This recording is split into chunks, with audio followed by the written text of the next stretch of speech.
Welcome to Fiction Flux. Today we're diving into a brand new fanfiction, What If Female Deku Was in Naruto?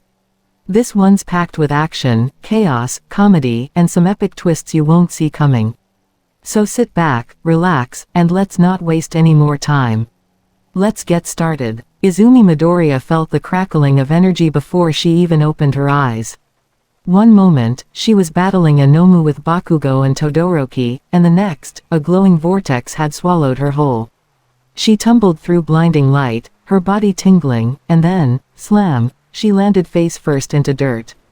Ow, why does every dimension smell like old ramen? She slowly stood, brushing off her tattered UA uniform. The air felt different, calmer, but powerful, like a constant buzz in the background. Her danger sense tickled her brain, not out of fear, but confusion. She was no longer in Musudafu. Definitely not. A rustle came from the trees. "Hey, are you okay?" said a voice. Izumi turned sharply, fists clenched, one for all flickering faintly. A boy in an orange jumpsuit stood before her, squinting curiously. Blonde, bright-eyed, with enough energy to rival Kaminari after 3 Red Bulls. "Who are you?" Izumi asked. "I'm Naruto Uzumaki, future Hokage, the what now?" And so began her journey in the Hidden Leaf Village. At first, everyone thought she was some kind of rogue ninja. Tsunade nearly squashed her when Izumi accidentally called her, Grandma Slug Lady. Jiraiya tried hitting on her until Izumi launched him through 3 walls with 5% full cowling and a very polite smile. Sakura didn't trust her. Sasuke didn't care. Naruto, of course, declared her his new, super cool alternate dimension bestie. Despite herself, Izumi liked it here. Until the mission started. "Oh great, another cat retrieval mission," she muttered, balancing upside down on a tree branch. "This is definitely the highlight of my hero career." "Oi, Deku-chan," Naruto shouted. "Betcha can't outrun me this time." Challenge accepted. In seconds, Izumi was racing through trees, chakra-infused feet versus full cowling. Naruto created 20 shadow clones. Izumi used a 10% burst and launched past them all, only to crash into Sasuke midair, sending them both tumbling into a pond. "Why are you always wet?" Sasuke deadpanned. "It's a curse," Izumi groaned. Later, she tried to explain her world to them. "Quirks, heroes, all might." Wait, Naruto interrupted, eyes wide. "So you're telling me your teacher is a giant blonde muscle man who smiles even in life-threatening danger?" "Yes." Naruto grinned. "Sounds like me, but shinier." But the real twist came during a sparring session. Kakashi, ever the calm observer, watched as Izumi sparred with Rock Lee. Mid-fight, Izumi unleashed a flick of her finger, sending a shockwave across the field. "That's not chakra," Kakashi muttered. "Of course not," Izumi said. "It's one for all." And then came the tests. Tsunade scanned her body. Kakashi asked endless questions. Even Orochimaru, curious snake that he was, tried to sneak a blood sample, until Izumi threatened to Detroit smash his entire lair. But something felt off. Izumi began noticing similarities. Naruto's chakra felt like All Might's energy. Sasuke's Sharingan predicted moves like Sir Night-Eye. And worst of all, her power was growing faster here. Too fast. One night, she dreamt of the previous one for all users, but they were distorted. Dressed like shinobi. One had the Rinnegan. Another wore a Hokage cloak. "Izumi," one of them whispered, "this world is closer to your quirk than you realize." She awoke sweating. Weeks passed. She began to suspect the truth. This world wasn't just another dimension. It was connected to her quirk, maybe even its origin. But just as she was piecing it together, boom, a portal opened in the sky. Bakugo fell out of it, screaming. "What the hell is this ramen-smelling hellhole?" He landed face first into Ichiraku's noodle cart. Naruto blinked. Another one. Izumi just facepalmed. "Great. Now I need to stop Bakugo from blowing up a feudal village." It only got worse when Mineta showed up 2 days later and started trying to flirt with Enko. He barely survived. The Hidden Leaf didn't know what to do with all these powered teens falling from the sky. But slowly, UA and the shinobi world began working together. Izumi trained with Kakashi. Todoroki studied chakra nature with Sasuke. Bakugo picked a fight with Guy-sensei and lost so hard he respected him afterward. One day, All Might himself stepped through the portal, looking confused and slightly out of breath. "I am completely lost," he said. Naruto saluted. "Welcome to the ninja zone, Mr. Buff Dad." In the end, Izumi had a choice: stay or go home. She looked at Naruto, Sasuke, Sakura, her new friends. Then she looked at Bakugo, Todoroki, and the portal to her real world. "Can I have one more bowl of ramen before one decide?"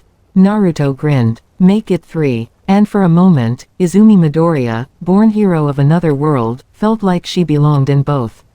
Until Jiraiya popped out from under the ramen stand and asked if she'd like to co-author a spicy ninja novel about quirky kunoichi. He did not survive. Jiraiya was last seen flying across the village skyline like a pervy comet, courtesy of Izumi's Texas Smash.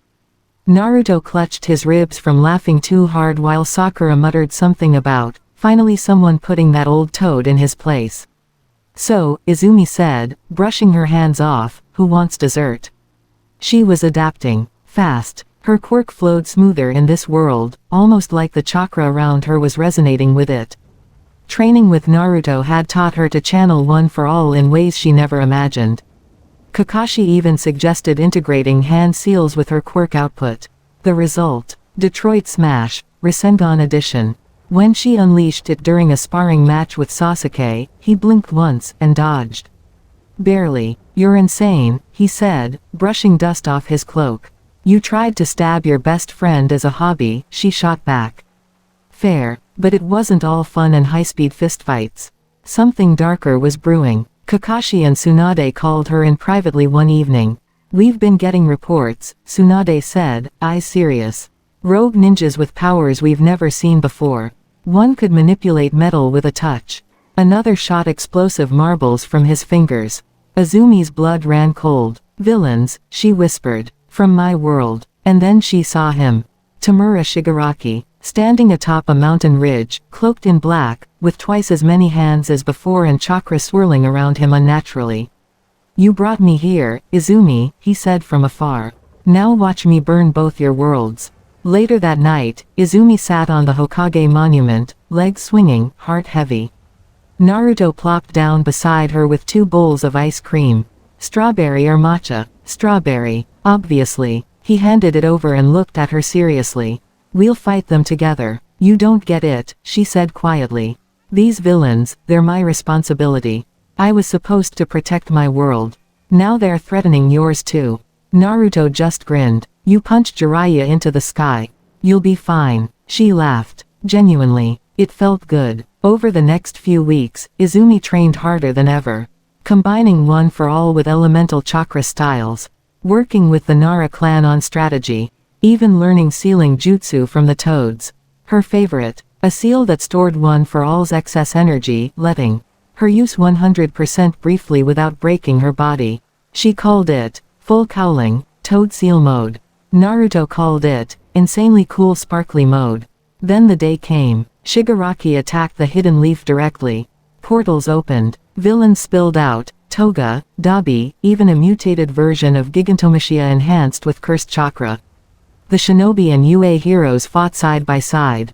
Kakashi and Aizawa took on Dabi. Sakura and Ochako tag-teamed Toga. Bakugo and Sasuke blew up half a forest fighting a lightning-enhanced muscular. Mineta tried to flirt with Tamari mid-battle and got sand coffined into a tree. But it was Izumi who faced Shigaraki. Their battle shook the mountains. "You don't belong here," he hissed. She clenched her fists. Lightning arced up her arms. "Neither do you." Blow after blow, smash after smash, the sky split from their power clash. Shigaraki grew stronger, feeding off some mysterious chakra beast he had bonded with. His hands decayed entire craters. But Izumi, she had something he didn't. Support. When she stumbled, Naruto caught her. When she faltered, Sasuke blocked the next hit. When she smiled through bloodied teeth, she remembered why she fought. She activated the toad seal. Her hair whipped wildly, glowing with golden streaks, eyes sparking with both chakra and One for All energy. Then, channeling every ounce of power she had. Smash. The final blow cratered the earth and knocked Shigaraki out cold, sealing him with a jutsu that took 5 toads and one very exhausted Kakashi to maintain. The war was over. Weeks passed. The portal back to her world stabilized. Tsunade handed her a scroll. In case you ever want to come back. Izumi stood at the edge of the gate, her classmates beside her. Naruto rubbed the back of his head. I'll miss ya, Deku-chan. She hugged him tightly. Thanks for teaching me how to prank the Hokage office and survive ramen overdose. He laughed. Anytime. Sasuke nodded. You were tolerable. Coming from you, I'll take that as love. With a last wave, Izumi stepped through the portal. Back to her world. But every now and then, when she looked at the sky during training, she swore she heard a faint voice say, "Believe it," and she'd just smile and whisper back, "Still not giving you my strawberry ice cream, Naruto." Weeks had passed since Izumi returned to her world, but something inside her felt off. Her muscles still remembered chakra. Her reflexes had changed. Sometimes, when she focused too hard, shadow clones puffed into existence by accident. Aizawa was not impressed. "You're turning into a ninja, Midoriya." "I know," she sighed, "and I miss ramen."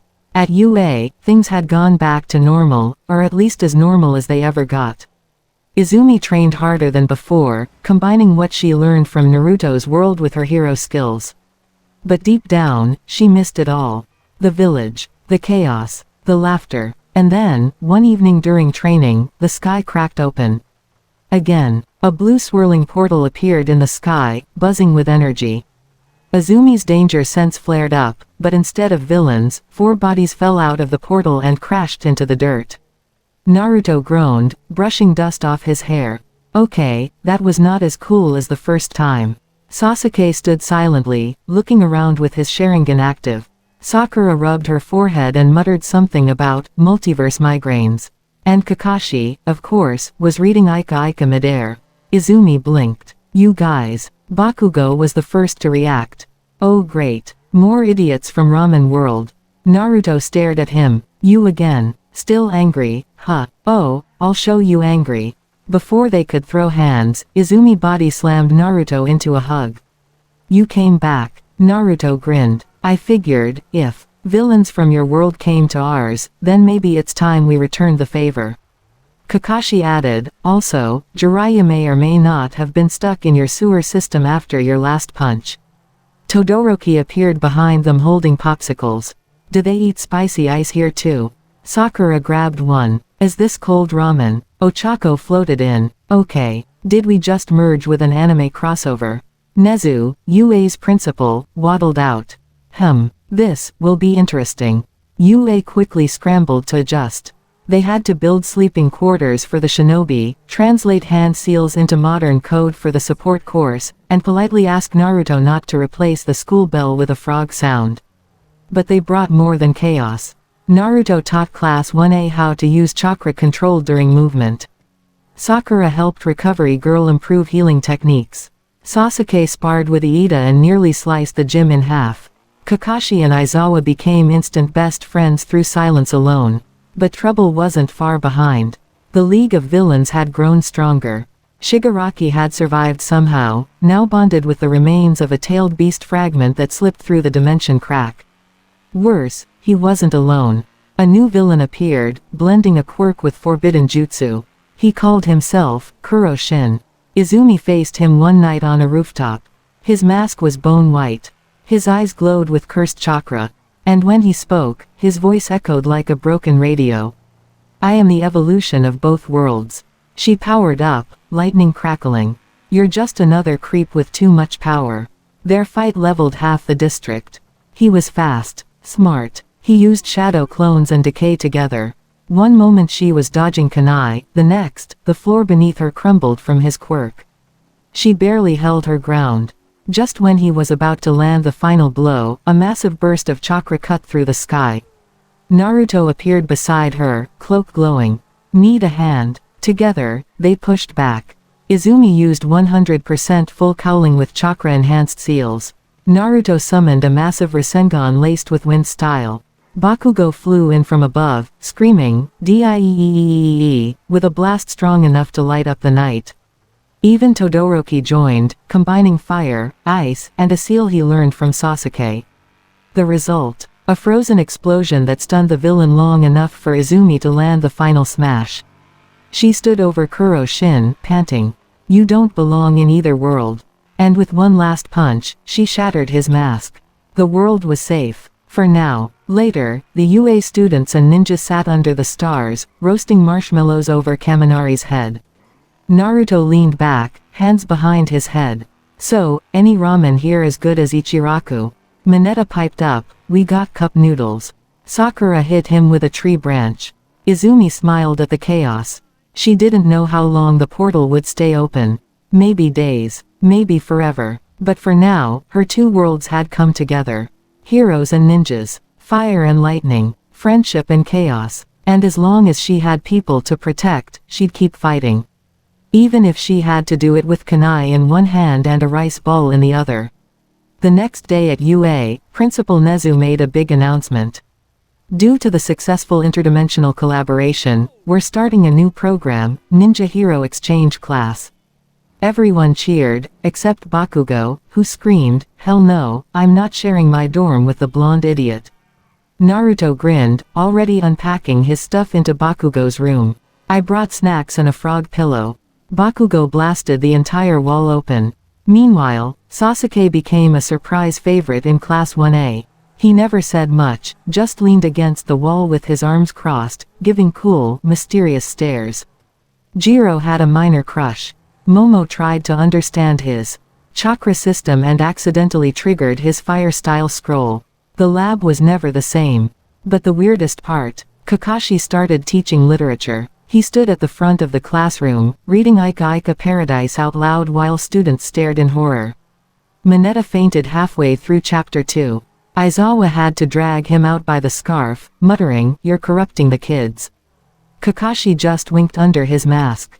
They'll survive. Izumi, meanwhile, was training harder than ever. Her control over chakra had improved. She could now stick to walls, run across water, and use a modified version of Rasengan infused with One for All. She called it Rasen Smash. When she tested it on a robot during a practical exam, it disintegrated. Present Mike dropped his mic. Even All Might stood there blinking. "My student just combined jutsu with quirk, and blew up my lunchbox in the process." Naruto was proud. "You're like me, but shorter." "Excuse me." But peace never lasted long. One night, strange energy waves hit the school. Izumi woke up with her danger sense screaming. Outside, the sky was purple. Portals opened again, but not to the ninja world. Instead, beings made of glitching code and swirling chakra stepped out. They looked like corrupted versions of heroes and ninjas. One looked like a zombified All Might. Another had Sharingan in both knees. Kakashi looked out the window. That's not normal. Turns out, the two worlds weren't just merging, they were glitching. A mysterious entity had been watching from beyond. A fusion of two villains, All for One and Orochimaru. He called himself No One. Neither from Izumi's world nor Naruto's. Just chaos. He wanted both worlds combined, and ruled by him. He appeared in the sky, eyes glowing, voice deep and echoing. "Power, quirks, chakra, they all belong to me now." Izumi stood, wine swirling around her. "Yeah, then come and take it." A new war began. This time, it wasn't just heroes versus villains or ninja versus rogue shinobi. It was everything. Bakugo fought alongside Sasuke. Ochako teamed up with Sakura. Kaminari and Rock Lee formed a combo move called Lightning Fist Hurricane. Mineta tried to flirt with Ino and got buried in flowers. Izumi and Naruto led the charge. Together, they trained a new move, One for All, Nine Tails mode. Izumi tapped into the full power of One for All while Naruto shared some of Kurama's chakra. Her body glowed with red and green lightning, and fox markings spread across her arms. When she fought No One, the clash cracked the sky. No One used jutsu and quirks together. Black flames, decay, snake summons, teleportation, it was chaos. But Izumi didn't back down. She pushed harder, faster, stronger, her friends behind her, her power surging, and with one final cry, smash, she struck him with everything, chakra, quirk, heart. The explosion lit up the night. When it was over, she stood in the crater, panting, holding the last piece of his shattered mask. Naruto limped up beside her. "Remind me never to make you mad." Izumi grinned. Too late. After the battle, both worlds began to stabilize. The glitch between them was closing. The ninja had to go back. The goodbyes were long. Naruto hugged everyone, especially Izumi. "You're like my sister now." Sasuke gave her a fist bump. "You fight like a lunatic. I respect it." Kakashi left behind one of his books. "For educational purposes." Sakura just smiled. "Visit us sometime, okay?" As the portal shimmered one last time, Izumi watched her friends disappear into the light. Back in her world, things returned to normal. Well, mostly. She still summoned clones in her sleep. Still accidentally walked up walls during gym. And one day, she found a note in her locker, written in messy handwriting. "Ramen shop opens in both worlds now. See ya soon, Deku-chan, Naruto." She smiled, holding it close. Her story wasn't over. Not even close. A month later, UA announced a new school trip. Nothing fancy, just a training camp in the forest kind of deal. Everyone expected bugs, sweat, and Bakugo yelling at trees. What they didn't expect was that the forest had a new guest. Naruto's portable ramen shop, right there, in the middle of nowhere. Izumi blinked. What why is this in Japan? Naruto popped out of the tent, wearing an apron and goggles. "I told you, multiverse ramen service, remember?" Also, Kurama got bored and wanted to travel. Behind him, a giant fox tail peeked out of a bush. Kaminari dropped his rice ball and ran screaming. Mina giggled. "This is the best training camp ever." The students trained all day, fought off robot bears, and by night, sat around the campfire eating ramen, sharing weird ninja hero stories. Naruto fit right in. Even Aizawa gave up trying to stop the madness. On the third night, a sudden explosion rocked the camp. A new villain attacked, a glitchy fusion of Toga and Zabuza. Her name, Toguba. She had blood manipulation and silent mist assassination.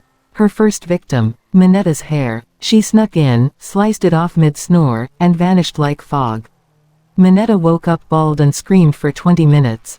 "I've been deflowered." "No one say a word," said Iida, holding in laughter. Toguba wasn't just a prankster. She was dangerous. Her attacks were unpredictable. She could appear anywhere, mimic quirks and jutsu, and worst of all, she had Izumi's DNA. "I always wanted to be a hero," she hissed, "so I borrowed your face."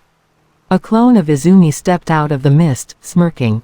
Izumi stared. "Oh hell no, I don't even look that smug." Naruto stood beside her, serious for once.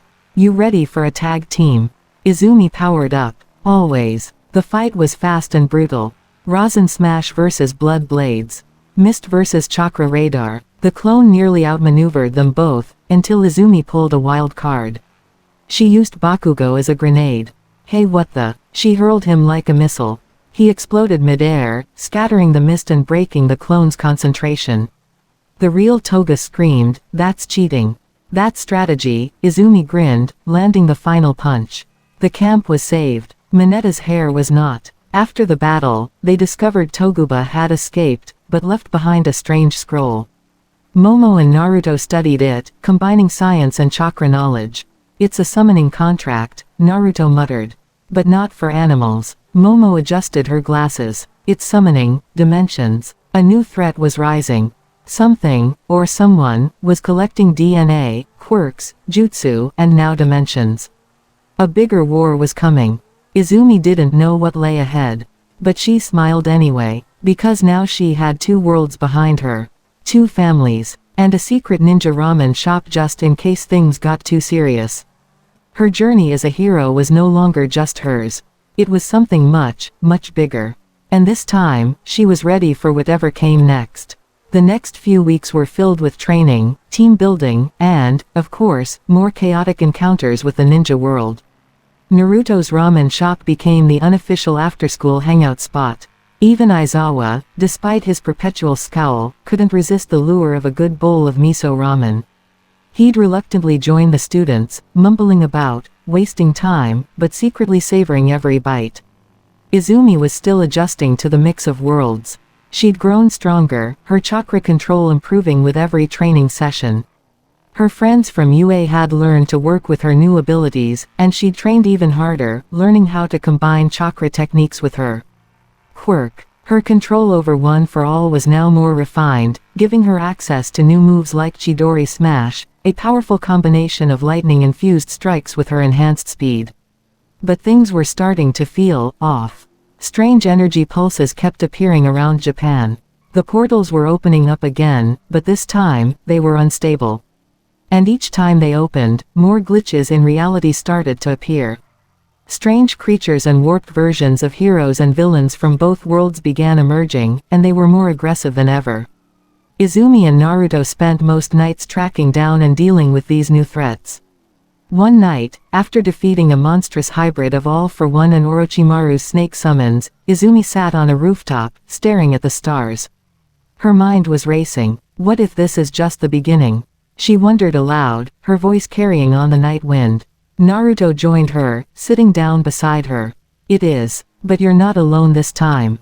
We're all here. And no matter what, we'll stop it. Izumi smiled, grateful for his presence. Even after everything, Naruto had always been there, whether in person or in spirit. But still, doubts lingered in her mind. The next day, things took an unexpected turn. The villain they'd been tracking for weeks, No One, had returned. He had perfected the art of combining quirk and jutsu to create dimensional rifts that threatened to rip both worlds apart. His army of twisted, corrupted heroes and ninjas, each possessing a unique combination of quirks and forbidden jutsus, was growing. Izumi stood in front of her classmates, determination in her eyes. We've faced strange things before. We've fought villains, warped realities, and even fought ourselves. But this time, we're not just fighting for one world. We're fighting for both. Todoroki nodded, his expression serious. We'll help. All of us. Naruto grinned. Let's save both worlds, then. The final battle came sooner than anyone expected.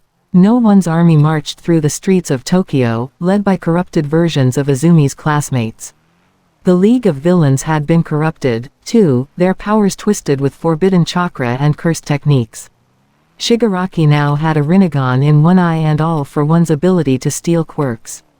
The fusion was terrifying. Izumi led the charge, her chakra and One for All combining into a fiery storm of destruction. We end this now. Naruto, his nine tails chakra flaring, summoned a massive Rasengan. Let's show them the power of friendship and ramen. The battle was fierce. The sky cracked open as reality itself seemed to tear. Heroes and ninjas fought side by side, combining their quirks and chakra in ways that had never been seen before. Deku-chan's new moves, like Chidori Smash and Rasen Smash, shattered the enemy's defenses. But no one was too powerful. His ability to distort dimensions and steal abilities had left them on the back foot. Just when it seemed like they were losing, Izumi felt a surge of power. It wasn't just chakra or One for All anymore, it was something deeper. A connection between two worlds. Between all the people she cared about. Naruto looked at her. You've got this, Deku. With a fierce cry, Izumi combined every ounce of chakra and quirk into one final attack, One for All, Rasengan Dimension Strike. The explosion of power was cataclysmic. It tore through No One's army, splitting the dimensional rift wide open. As the attack hit, No One screamed, his body disintegrating into nothingness, leaving behind only dust. The skies cleared, the rift closed, and the world began to heal. Izumi stood, breathing heavily, looking around at her friends, her family. They were all battered, but alive. Bakugo, scowling as usual, slapped her on the back. Next time, don't use me as a grenade, got it? Izumi laughed, feeling the weight of the battle lift from her shoulders. I promise. Naruto clapped her on the shoulder. You did good. We all did. In the aftermath, the world began to heal.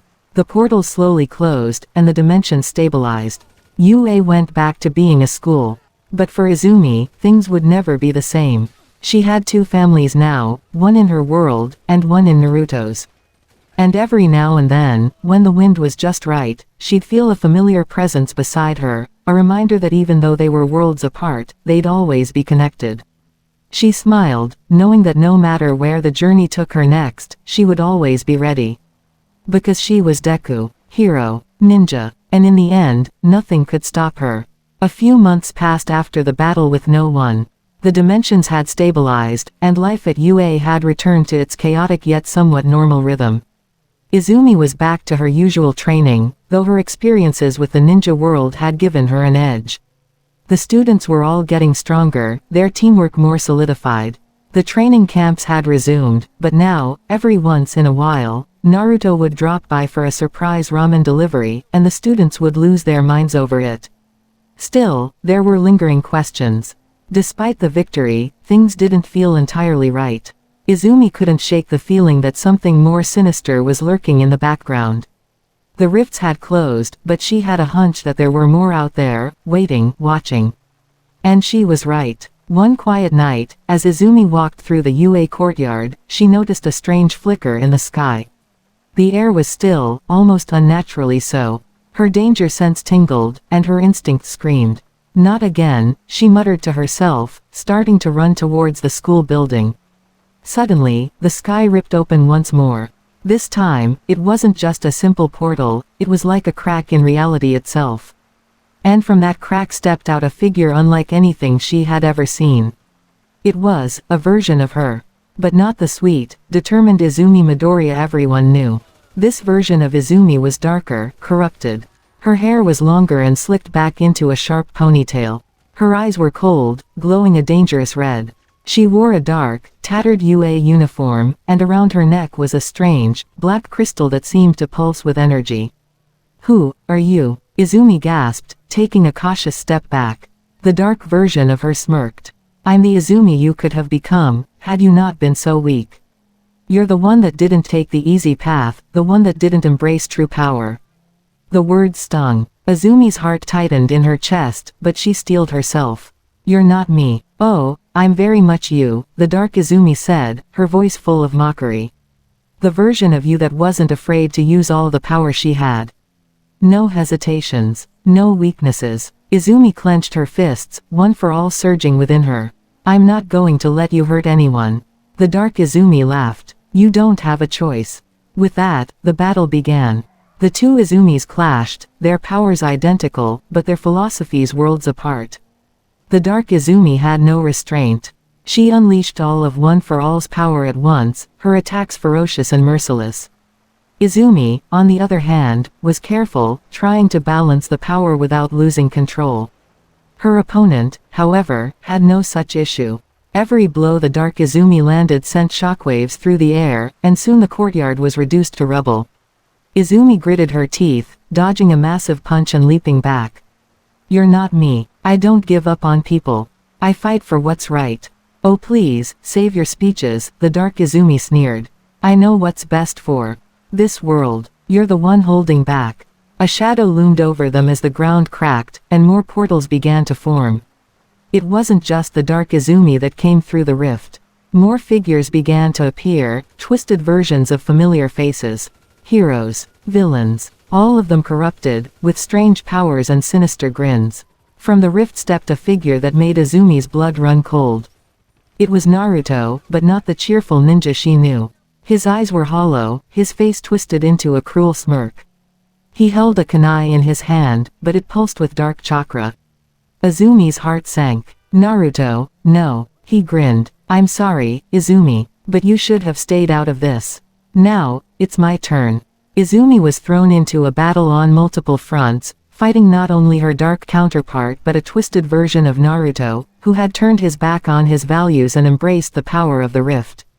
Her only hope was to stop the dimensional cracks before they swallowed everything. She fought with everything she had, pushing her body and mind to the limit. But it was clear that the enemies they faced were more than just ordinary villains. They were versions of people she loved, people she cared for, each warped by the forces of the rift. They were like shadows of the real world, beings formed by the darkness between dimensions. In the midst of the chaos, she could hear Naruto's voice from somewhere behind her. "Izumi, you're not alone." She turned and saw the real Naruto, standing at the edge of the battlefield, his eyes filled with determination. He was still the same. The version of him standing with her was the Naruto she knew, the true friend and hero. He ran towards her, his Rasengan glowing brightly. "Let's do this, together." With a renewed sense of purpose, Izumi nodded, her one for all flaring brighter than ever. She combined her strength with Naruto's, her chakra mixing with his, and together, they unleashed a devastating attack, a combined Rasengan and one for all blast that ripped through the rift and obliterated the twisted versions of their enemies. The battlefield shook, the portals began to close, and one by one, the corrupted versions of their friends and foes vanished into the rift, returning to their own dimensions. When the dust settled, Izumi stood there, panting, but alive. Naruto clapped her on the back. "See, told you we'd win." Izumi smiled, but she wasn't fully at ease. "This isn't over, is it?" "No," Naruto replied, his voice more serious than she'd ever heard it. "The rifts are unstable, and they're not done with us yet." Izumi nodded. She knew this fight wasn't over. The rifts would continue to pull at the fabric of their worlds, and there would be more battles to fight. But one thing was clear, she wasn't alone. And with the strength of both worlds behind her, she would face whatever came next. Her journey had only just begun. Izumi stared up at the night sky, where the last flicker of the rift had faded into the stars. The courtyard was in ruins, rubble scattered everywhere, but the silence that followed was almost peaceful. For a moment, everything felt calm. Until a frog fell out of the sky. Literally, it landed with a loud plop right on Izumi's head, legs flailing. She yelped and smacked at her hair, trying to get it off. Naruto burst into laughter behind her, falling over and holding his stomach. "Seriously," Izumi grumbled, holding up the squirming frog. "Was that from the rift too?" Naruto wiped a tear from his eye. "Nah, that's Gamakichi's kid. Guess he got lost again. Happens." The frog blinked at her, then croaked loudly and gave her a thumbs up before leaping off into the bushes. "I'm never gonna get used to this world," Izumi sighed. Over the next few days, UA became a hub for research into the dimensional rifts. Principal Nezu personally coordinated with Konoha's top scientists, including Orochimaru, on very strict supervision, who kept trying to ask Izumi if he could borrow her for just a few experiments. Aizawa nearly strangled him when he got too close. Sasuke had arrived too, teleporting through with his Rinnegan. He stood off to the side, arms crossed, staring at Izumi like she was some kind of puzzle. Eventually, he said, "You're not like the others. You adapt too quickly." Izumi blinked. "Is that a compliment?" Sasuke shrugged. "Don't get used to it." Todoroki, who had been watching the interaction, whispered to Bakugo, "Is he always this dramatic?" Bakugo rolled his eyes. "Please, I'm the original drama king." Then, from the shadows, Kakashi appeared with his usual eye smile. "Actually, I hold that title. But it's fine. You're all competing for second place." As the ninja world and hero society started working together, a strange rumor began spreading through both. A new group was forming, Riftwalkers. These were individuals from various dimensions who had learned to harness the instability of the rifts themselves, using it as fuel for unique abilities. They weren't villains. They weren't heroes either. They were wildcards, and their leader was none other than Himiko Toga. Somehow, she had gotten through the rift and made her way into a parallel dimension where she absorbed corrupted versions of herself. Now, she was more powerful than ever, her quirk mutated by dimensional exposure. She could not only transform into people whose blood she drank, she could use their quirks too at full strength. And thanks to the rift's effects, she didn't need blood anymore. A simple touch was enough. Izumi found out when she came back to the dorms and found herself, already sitting on the couch. "Oh hey," fake Izumi said, waving cheerfully. "You again," Izumi shouted. The two started brawling instantly, knocking over the table, shattering a window, and nearly blowing Kaminari into the ceiling. Toga eventually cackled and slipped out the door, blowing Izumi a kiss. "See you in the next dimension, cutie tilde." Izumi screamed into a pillow. "Why is this my life?" But it wasn't all chaos and explosions.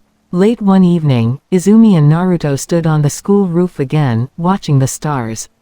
There was a soft breeze, and for once, no alarms, no rifts, no drama. "Do you ever wish you could just go back?" Izumi asked quietly. "To what?" Naruto asked. Before, when it was just about becoming a hero.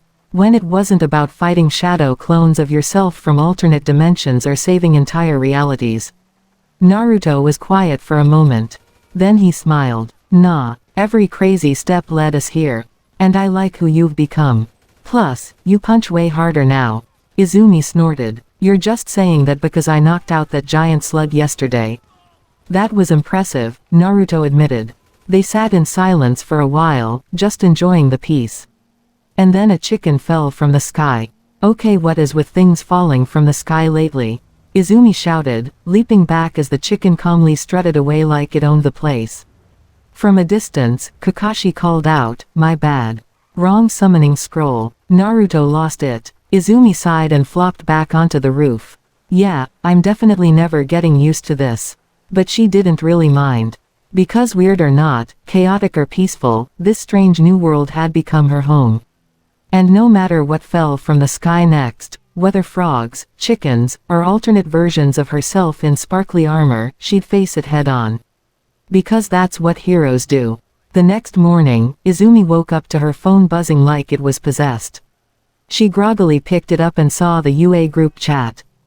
Going absolutely berserk. Ochako. Guys, did anyone else see that huge laser in the sky? Iida. Everyone remain calm and follow emergency protocol. Stay indoors unless authorized. Kirishima. That thing looked like it sliced the moon, bro, what is going on? Bakugo. If this is another frog from the sky situation, I'm gonna blow up the sky itself, I swear. Izumi blinked and sat up, rubbing her eyes. Laser. Moon. What? She pulled her curtains aside, and gasped. The sky had a huge glowing scar across it, like a crack of golden lightning stretching across the clouds. Floating at its center was a giant metallic cube, spinning slowly, humming with energy. She quickly changed, activated One for All, and shot out the window. By the time she reached the courtyard, Naruto, Sasuke, Kakashi, and most of Class 1A were already assembled, staring up at the anomaly. Looks like someone new's dropping in, Naruto said casually, popping a rice ball into his mouth. Another villain? Izumi asked, landing beside him. No idea, Sasuke muttered. But I don't like how organized it looks. Then the cube opened. A bright column of light shot down to the ground, and from it stepped a girl. She was about Izumi's age, dressed in sleek, high-tech armor that shimmered like starlight. Her eyes glowed neon blue, and she carried a weapon that looked like a cross between a sword and a USB drive. She looked around at everyone and spoke in a strangely echoey voice. I come in peace, kind of. Naruto raised an eyebrow. Kind of. I'm being hunted by a space-warping, reality-devouring virus that escaped from a digital dimension and corrupted all AI life forms in 79 timelines, she said, casually brushing dust off her shoulder. Name's Pixel. Don't worry, I only brought it here by accident. Everyone blinked. Aizawa muttered under his breath, I miss the days when villain attacks were just people throwing rocks. Izumi stepped forward, sighing. All right, so let me guess. The virus is already here, it's spreading, and now we have to team up before it turns someone we know into a corrupted glitch monster. Pixel nodded. Pretty much. By the way, love your hair. You're the one with the punching, right? I'm so tired, Izumi groaned. Suddenly, a screech echoed through the sky, and a huge winged creature burst from a nearby building. It looked like Endeavor, but glitching, his flames replaced by pixelated chaos and his face frozen in a terrifying smile loop. Todoroki's jaw dropped. Dad. Bakugo snorted. Damn, even as a virus monster he still looks pissed. Endeavor glitch roared and launched flaming code at them. Everyone scattered. All right, class. Aizawa shouted, his capture scarf already flying. New mission. Subdue the glitched #1 hero before he melts reality. You know, typical Tuesday. Izumi launched herself at Glitch Endeavor, her fists glowing with One for All. Just once, she muttered as she flew through the air, I want to fight something normal like a bank robber or a giant lizard. The fight was wild. Every time they tried to hit Glitch Endeavor, he'd rewind and split into two. His attacks glitched in and out, sometimes turning into popcorn, sometimes morphing into giant emojis that exploded. Why is that fireball a smiling cat face? Kaminari screamed, diving behind Juro. Pixel joined the fight, jabbing her USB sword into the ground and creating a firewall, literally. Naruto combined a shadow clone Rasengan with a virus patch that Pixel coded mid-fight, and Sasuke somehow summoned a giant thunderbird made of ones and zeros. After nearly an hour, they finally cornered Glitch Endeavor, and Izumi delivered the final blow with a smash so strong it blasted the virus data out of his body and erased it into sparkles. Endeavor collapsed, groaning, "What the heck just happened?"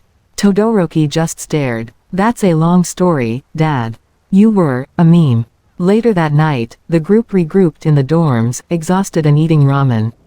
Pixel sat cross-legged on the table, helping Yaoyorozu upload protective code to UA's security system. "I'm staying here for now," she announced. "Your universe is weird, but I kinda dig it." Izumi, with a mouthful of noodles, just gave her a tired thumbs up. "Cool. As long as you don't turn into a frog or a chicken, welcome to the club." Pixel smiled. "No promises." From the hallway, Minetta's panicked voice echoed, "Guys. Something just came out of my phone and ate my pillow." Izumi groaned and leaned back. "Yup. Totally normal." And the chaos continued. 2 days later, UA was locked down again. This time, not because of a villain or a glitchy flame dad, but because someone had hacked the entire school's PA system and started playing "Never Gonna Give You Up" on a 24/7 loop. At first, everyone thought it was Denki. "It wasn't me," he protested as everyone glared at him. "I swear, I can't even code a toaster." Pixel facepalmed. "No, this isn't a normal prank. This is the trickster."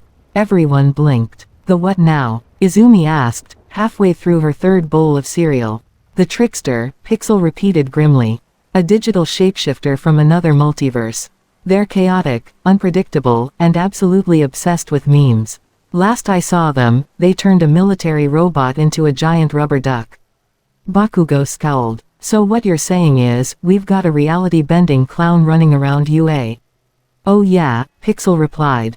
"And they're probably already one of you." Cue instant panic. Naruto created like 20 clones and started checking everyone with sealing tags. Aizawa looked 5 seconds away from just erasing the entire school with pure exhaustion.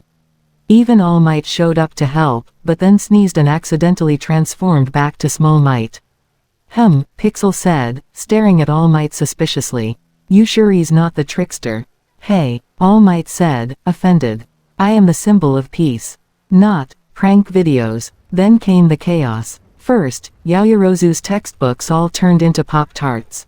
Then Bakugo's grenade gauntlets were replaced by squeaky hammers that went honk every time he punched something. "WHO did this. I'm gonna blow up the multiverse." Todoroki's fire turned into glitter. "I hate this," he said in a monotone voice, now covered head to toe in rainbow sparkles. Worst of all, Izumi's costume was swapped overnight for a pink magical girl outfit, complete with frilly bows, oversized wand, and sparkle sound effects whenever she moved. "Pixel," she screamed. "Hey, don't look at me. Trickster's magic is stronger than mine," Pixel said while hiding her phone camera, totally not recording the chaos. So they came up with a plan. Trap the trickster using their own weapon, chaos. They set up a massive decoy classroom with every meme, joke, and ridiculous object known to man. Dancing baby gifs on the walls, infinite mirrors, banana guns, and a talking Mineta robot that kept screaming, "I'm so lonely." Within 5 minutes, the trickster revealed themselves, by turning into a literal floating emoji with legs. "Gotcha," Izumi shouted, launching a full-powered one-for-all sparkle smash into their face. Instead of exploding, the trickster turned into a confetti explosion that rained tacos and rubber ducks from the ceiling. "What even is this arc?" Kaminari screamed as a duck smacked him in the face. After a long, chaotic battle involving water balloons filled with code, Naruto summoning a meme clone jutsu, and Bakugo finally getting his hands on real explosives again, they trapped the trickster. In a USB key. Pixel stuffed it in her backpack. "There, we'll mail it to a dead universe where everything's made of spreadsheets. That'll bore them for eternity." Later that night, things finally seemed calm. Izumi sat on the roof again, legs dangling, sipping hot cocoa. "Is it always gonna be like this?" she asked the night sky. Naruto joined her, flopping down beside her with a sigh. Yup. I miss when my biggest problem was getting a passing grade in hero ethics. Naruto laughed. You're stronger now. And funnier. I've become the punchline, she muttered. Literally. Then a small rift opened behind them. Izumi turned, eyes wide. Nope. I'm off duty. But instead of another villain, a tiny, floating cube appeared and spoke in a robotic voice. Congratulations, Izumi Midoriya. You have unlocked the Multiversal Chaos Badge. You are now eligible for Cosmic Tech Support. Naruto burst out laughing. Izumi blinked. What does that even mean? The cube beeped. Your first ticket is from Universe -89. Subject. Help. My timeline turned into a musical and everyone sings their feelings. Izumi groaned. I quit. I quit the multiverse. And somewhere in the shadows, the trickster's laughter echoed faintly. Because this chaos was just getting started. The next morning, Izumi awoke to loud singing echoing through the halls of UA. I've got power, I've got style, I'll save the day with a smile. Blared through the walls in an overly cheerful Broadway voice. She groaned, rolled out of bed, and opened her door, only to find Mineta in a full tuxedo, dancing and singing down the hallway like he was on stage. What the hell? I can't stop singing. Mineta belted, moonwalking past her. Please, help me, Izumi. Pixel, Izumi shouted down the hallway. I'm working on it. Pixel yelled from a nearby classroom, where she had hooked up her backpack to a tangle of cables. I told you Universe 89's musical virus is contagious. As if on cue, Bakugo marched around the corner, flames in his palms, and started rapping. Yo, I'm mad, I'm loud, and I blow stuff up. Don't mess with me or I'll mess you up. He paused, horrified. Did I just rhyme? Naruto popped his head out of the kitchen. Yup. And you even kept the beat. Shut up. Todoroki floated by, literally floated, sitting cross-legged on a levitating piece of ice, singing an emotional ballad about fire and sadness while glitter snow fell around him. I want to scream but all I do is sing. Why is life full of such confusing things? He's got background music, Kirishima yelled from the dorm window, filming everything with a big grin. Izumi finally snapped. Okay, everyone shut up. Suit up, and stop singing before my brain turns into a drum set. Aizawa walked in, hair more messy than usual, with a massive cup of coffee. I'm not singing. If I start singing, I'm quitting this entire profession. Pixel tapped on her tablet. Good news, I found a fix. Yes, but the bad news is, she hesitated. No, the virus can only be overridden by a grand finale musical number performed in sync by at least 6 people. The room went dead silent. We have to sing to stop the singing. Izumi said slowly, eyes twitching. Pixel nodded. With choreography, Bakugo screeched. So began the worst day of their lives. Izumi, Naruto, Bakugo, Todoroki, Uraraka, and Momo stood on stage in the UA auditorium, dressed in matching outfits Pixel borrowed from Universe -89. Behind them, Class 1A was their backup choir, all reluctantly swaying side to side. This is worse than final exams, Izumi whispered to Naruto. This is the final boss, Naruto replied grimly, adjusting his sparkly jacket. Pixel gave them a thumbs up from the control booth. Ready. Hit the cue. The lights dimmed. The music started. And they sang. It was chaos. Izumi somehow started beatboxing. Bakugo actually did a split mid-flip and set the curtains on fire. Uraraka floated mid-song and started twirling like a ballerina.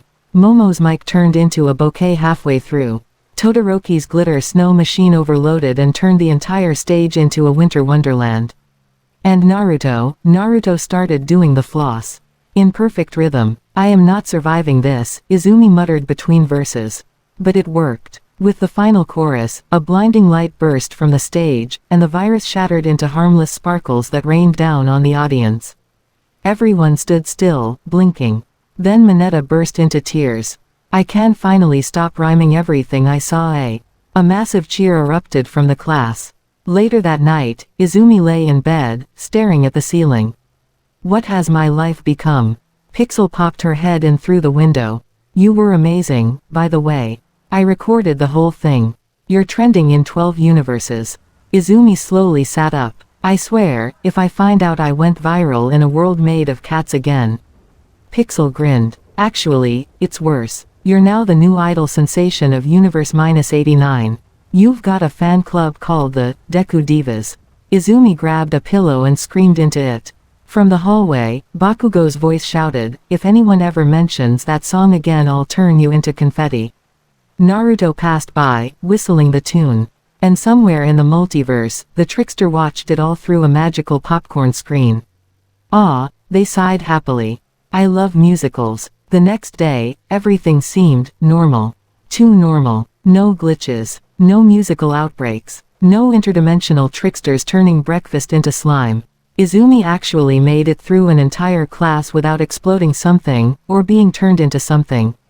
She sighed in relief, stretching her arms as she walked down the hall toward the common room.